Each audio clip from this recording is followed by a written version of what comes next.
لا عشان لا اوكي بدون ما طلعت بس صوتك سامع انك ما ترضى على بناتك ينعانون، ما ترضى على ابناء بنتك يلمسها رجال، هذا شراب، انت ترضى على شراب؟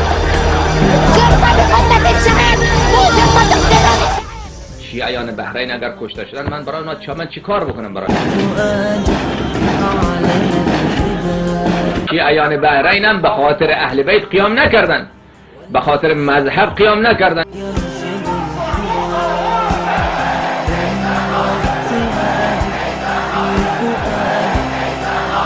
شیعیان بحرین اونام که اگر حرکت خط اهل بیت علیهم السلام نیست، لذا این ما به اون کاری نداریم برادر عزیز. البلاد توضع ولهم شرف وشأن وهنا وردنا يقطع سجن الأمهات جورا ولهم بالبيوت رضع والحوامل سجنوها من لهذا از اون بیشتر ظلم میکنه، کمر شیعه را بشکنه، بله زوی در دست بینشین صبر کن، بهتره دیگه، درسته. اليوم كم تروى أي دين وأي عقل لهم يا ترى. ظلم در عالم خیلی زیاده، شما بخواید هر جا در برابر ظالم بیستی نابود میشی. ظالمین قوی هستن، نابودمان میکنن.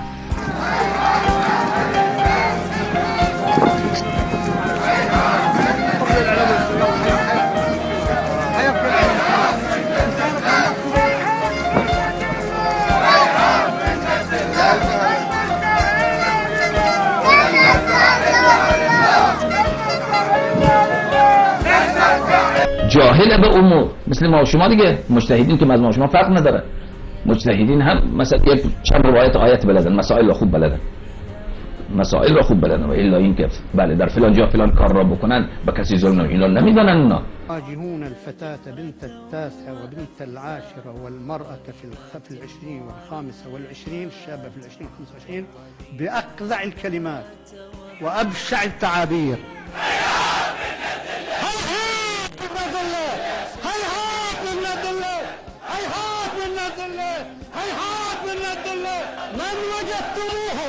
من وجدتموه يعتدي على أرض فتاة مؤمنة فاسحقوه.